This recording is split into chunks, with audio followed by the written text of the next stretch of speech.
हरे ओम।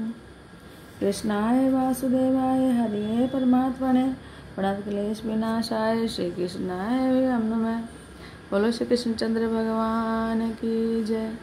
वासुदेवं सुतं देवं कंसचाणूरमर्दनं देवकी परमानंदं कृष्णं वंदे जगद्गुरु।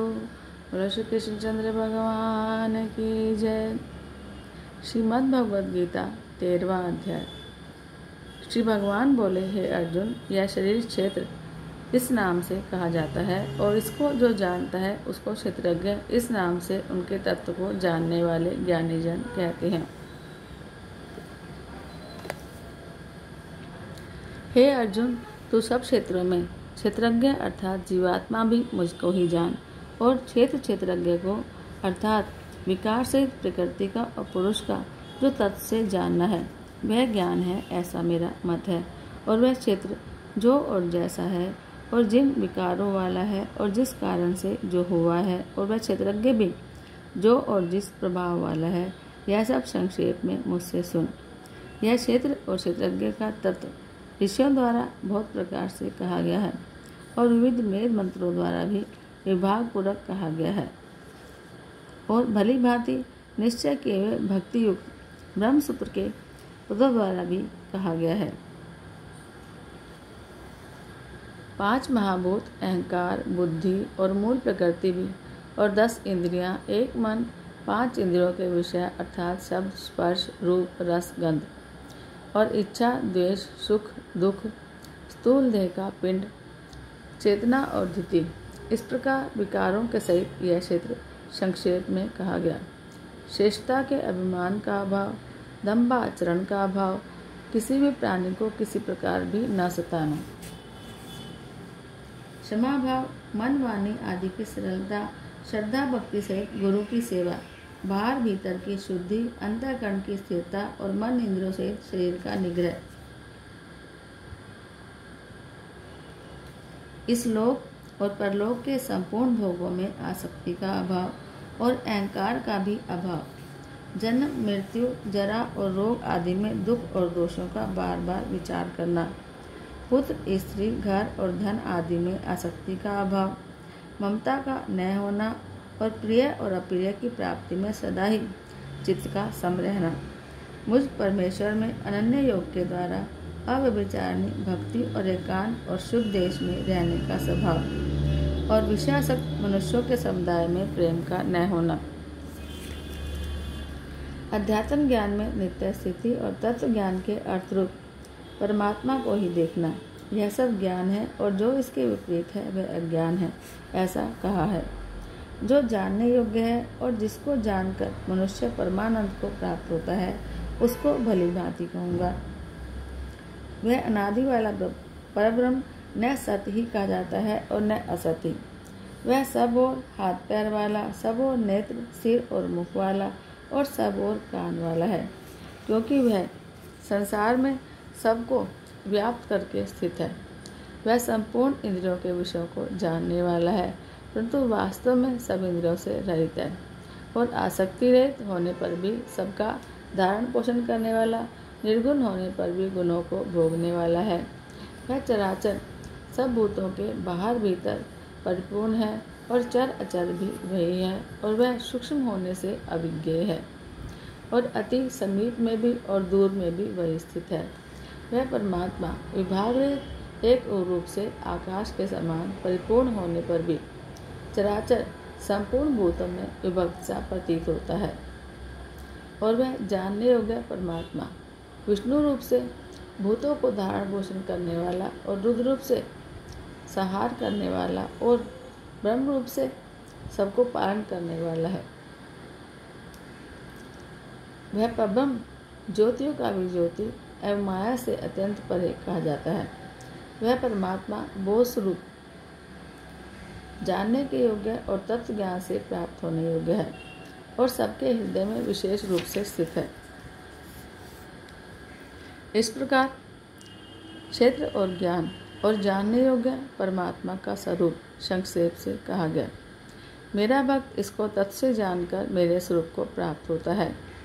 प्रकृति और पुरुष इन दोनों को ही तू अनादि ज्ञान और राग द्वेष आदि विकारों को और त्रिगुणात्मक संपूर्ण पदार्थों को भी प्रकृति से ही उत्पन्न जान। कार्य और कारण को उत्पन्न करने में हेतु प्रकृति कही जाती है और जीवात्मा सुख दुखों के भोक्तापन में अर्थात भोगने में हेतु कहा जाता है। प्रकृति में स्थिति पुरुष प्रकृति से उत्पन्न त्रिगुणात्मक पदार्थों को भोगता है और इन गुणों का संग ही इस जीवात्मा के अच्छी बुरी योनियों में जन्म लेने का कारण है। इस देह में स्थित वह आत्मा वास्तव में परमात्मा ही है। वह साक्षी होने से उपद्रष्टा अर्थात सम्मति देने वाला होने से अनुमंता, सबका धारण पोषण करने वाला होने से भर्ता, जीव रूप से भोक्ता और ब्रह्मा आदि का भी स्वामी होने से महेश्वर और शुद्ध सच्चिदानंद घन होने से परमात्मा ऐसा कहा गया है। इस प्रकार मनुष्य को और गुणों के सहित प्रकृति को जो मनुष्य तत्व से जानता है वह सब प्रकार से कर्तव्य कर्म करता हुआ भी फिर नहीं जानता। उस परमात्मा को कितने ही मनुष्य तो शुद्ध हुई सूक्ष्म बुद्धि से ध्यान के द्वारा हृदय में देखते हैं, अन्य कितने ही ज्ञान योग के द्वारा और दूसरे कितने ही कर्म योग के द्वारा देखते हैं अर्थात प्राप्त करते हैं। परंतु इनसे परे दूसरे और जो मंद बुद्धि वाले पुरुष हैं वे इस प्रकार न जानते हुए दूसरों से अर्थात तत्व के जानने वाले पुरुषों से सुनकर भी तद अनुसार उपासना करते हैं और वे श्रवण परायण पुरुष भी मृत्यु रूप संसार सागर को निसंदेह तर जाते हैं। हे अर्जुन, यावन मात्र जितने भी स्थावर जंगम प्राणी उत्पन्न होते हैं उन सबको तो क्षेत्र और क्षेत्रज्ञ के संयोग से ही उत्पन्न जान।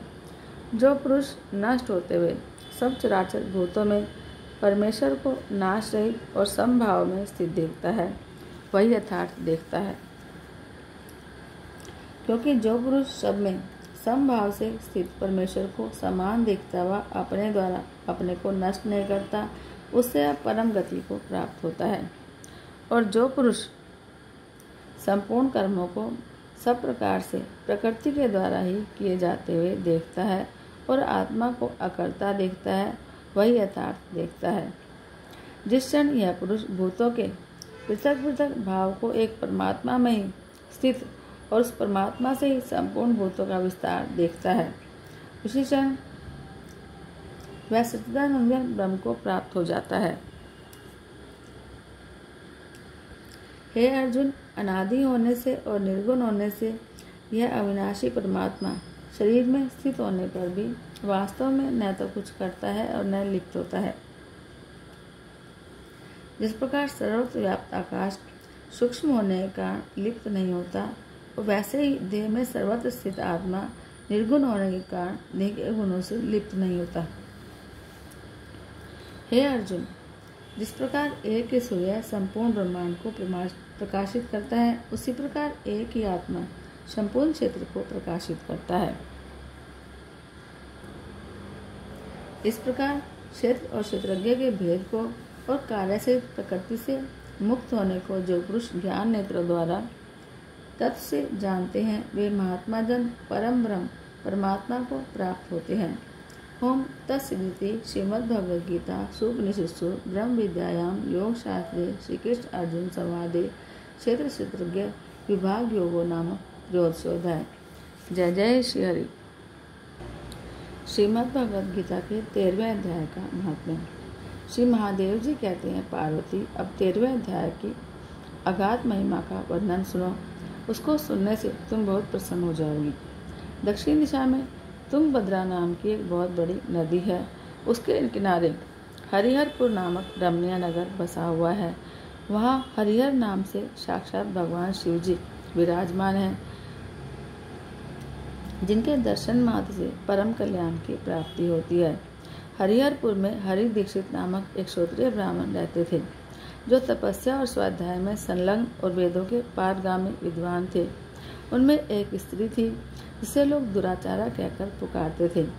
उस नाम के अनुसार ही उसके कर्म भी थे। वह सदा पति को कुवाच्य कहती थी। उसने कभी भी उनके साथ शयन नहीं किया, पति से संबंध रखने वाले जितने लोग घर पर आते वह उन सबको डांटती थी और स्वयं काम से उन्मत्त होकर निरंतर व्यभिचारियों के साथ रमण किया करती थी। एक दिन नगर को इधर उधर आते जाते हुए पूर्वासियों से भरा देख उसने निर्जन और दुर्गम वन में अपने लिए संकेत स्थान बना लिया। एक समय रात में किसी कामी को न पाकर वह घर के किवाड़ खोल नगर के बाहर संकेत स्थान पर चली गई। उस समय उसका चित्त काम से मोहित हो रहा था। वह एक कुंज में और प्रत्येक वृक्ष के नीचे जा जाकर किसी प्रियतम की खोज करने लगी, किंतु उन सभी स्थानों पर उसका परिश्रम व्यर्थ गया। उसे प्रियतम का दर्शन नहीं हुआ। तब वह उस वन में नाना प्रकार की बातें कहकर विलाप करने लगी। चारों दिशाओं में घूम घूम कर वियोग जनित विलाप करती हुई उस स्त्री की आवाज़ सुनकर कोई सोया हुआ बाघ जाग पड़ा और उछलकर उस स्थान पर आ पहुंचा जहाँ वह रो रही थी। उधर वह भी उसे आते देख किसी प्रेमी की आशंका से उसके सामने खड़ी होने के लिए ओट से बाहर निकल आई। उसमें व्याघ्र ने जाकर उसे नख रूपी बाणों के प्रहार से पृथ्वी पर गिरा दिया। इस अवस्था में भी वह कठोर वाणी से चिल्लाती हुई पूछ बैठी, अरे बाघ, तू किस लिए मुझे यहाँ मारने आया है? पहले इन सारी बातों को बता दे, फिर मुझे मारना। उसकी यह बात सुनकर प्रचंड पराक्रमी व्याघ्र क्षण भर के लिए उसे अपना ग्रास बनाने से रुक गया और हंसता हुआ सा बोला, दक्षिण देश में मलापहा नामक एक नदी है। उसके तट पर मुनिपुरना नगरी बसी हुई है। वहाँ पंचलिंग नाम से प्रसिद्ध साक्षात भगवान शंकर निवास करते हैं। उसी नगरी में मैं ब्राह्मण कुमार होकर रहता था। नदी के किनारे अकेला बैठा रहता और जो यज्ञ के अधिकारी नहीं हैं उन लोगों से भी यज्ञ कराकर उनका अन्न खाया करता था। इतना ही नहीं, धन के लोभ से मैं सदा अपने वेद पाठ के फल को भी बेचा करता था। मेरा लोभ यहाँ तक बढ़ गया कि अन्य भिक्षुओं को गालियाँ देकर हटा देता और स्वयं दूसरों को नहीं देने योग्य धन भी बिना दिए ही हमेशा ले लिया करता था। ऋण लेने के बहाने मैं सब लोगों को चला करता था।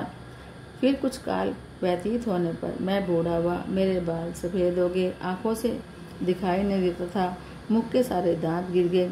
इतने पर भी मेरी दान लेने की आदत नहीं छूटी। पर्व आने पर प्रतिक्रिया के लोभ से मैं हाथ में कुछ लिए तीर्थ के पास चला गया। तत्पश्चात मेरे सारे अंग शिथिल हो गए। तब एक बार मैं कुछ धूर्त ब्राह्मणों के घर पर मांगने के लिए गया। उस समय मेरे पैर में कुत्ते ने काट लिया और मैं मूर्छित होकर क्षण बाद में पृथ्वी पर गिर पड़ा। मेरे प्राण निकल गए। उसके बाद मैं इसी व्याघ्र रोनी में उत्पन्न हुआ। तब से इस दुर्गम वन में रहता हूँ और अपने पूर्व कर्मों को याद करके कभी धर्मिष्ठ और महात्मा, यति, साधु पुरुष और सती स्त्रियों को मैं नहीं खाता। पापी, दुराचारी और उल्टा स्त्रियों को ही मैं अपना आहार बनाता हूँ। अतः उल्टा होने का तो अवश्य ही मेरा ग्रास बनेगी। यूँ कहकर वह अपने कठोर नखों से उसके शरीर के टुकड़े टुकड़े करके खा गया। इसके बाद यमराज के दूत उस पापनी को संयमनीपुरी में ले गए। वहाँ यमराज की आज्ञा से उन्होंने अनेकों बार उसे विष्ठा, मूत्र और रक्त से भरे हुए भयानक कुंडों में गिराया। करोड़ों कल्प तक उसमें रखने के बाद उसे वहाँ से ले जाकर 100 मनवंतरों तक रोरव नरक में रखा गया। फिर चारों ओर मुँह करके दीन भाव से रोती हुई उस पापनी को वहाँ से खींचकर दहनानन नामक नरक में गिराया।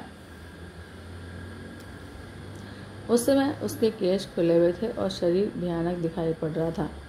इस प्रकार घोर नरक यातना भोग चुकने पर वह महापापनी इस लोक में आकर चंडाल योनि में उत्पन्न हुई।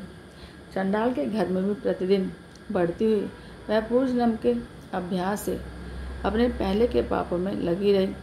फिर उसे कोढ़ और राजक्षमा का रोग हो गया। नेत्रों में पीड़ा होने लगी। फिर कुछ काल के बाद वह पुनः अपने निवास स्थान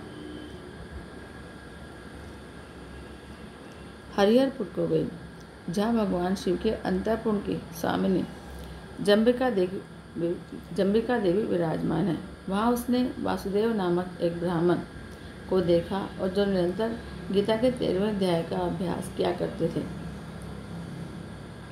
उसके मुख से गीता का पाठ सुनते ही वह चांडाल शीघ्र ही उस शरीर से मुक्त हो गई और दिव्य देह धारण करके स्वर्गलोक में चली गई। जय जय श्री राधे, जय जय श्री राधे। ओम जय भगवत गीते मैया जय भगवत गीते। हरि है कमल विहारिणी, हरि है कमल विहारिणी, सुंदर सुपुनीते। ओम जय भगवत गीते। कर्म सुमर्म प्रकाशिनी, कामा शक्ति हरा मैया कामा शक्ति हरा। तत्व ज्ञान विकासिनी, तत्व ज्ञान विकासिनी, विद्या ब्रह्म परा। ओम जय भगवत गीते। निश्चल भक्ति विदायिनी, निर्मल मलहारी मैया निर्मल मलहारी। शरण रहस्य प्रदायिनी, शरण रहस्य प्रदायिनी, सब विधि सुखकार। ओम जय भगवत गीते। राग द्वेष विदारिणी, कारिणी मोद सदा मैया कारिणी मोद सदा। भव भयहारिणी तारिणी, भव भयहारिणी तारिणी, परमानंद प्रदा। ओम जय भगवत गीते। आसुर भाव विनाशिनी, नाशिनी तम रजनी मैया नाशिनी तम रजनी। दैवी सद्गुणदायिनी, दैवी सद्गुणदायिनी, हर्यस का सजनी। ओम जय भगवत गीते। समता त्याग सिखावनी, मातु कृपा कीजिए मैं हरिमुख की वाणी। सकल शास्त्र की स्वामिनी, सकल शास्त्र की स्वामिनी, श्रुतियों की रानी। ओम जय भगवत गीते। दया सुधा बरसावनी, मातु कृपा कीजिए मैया मातु कृपा कीजिए। हरिपद प्रेम दान कर, हरिपद प्रेम दान कर, अपनों कर लीजिए। ओम जय भगवत गीते। बोलो श्री कृष्णचंद्र भगवान की जय। जय जय श्री राधे, जय जय श्री राधे, जय जय श्री राधे।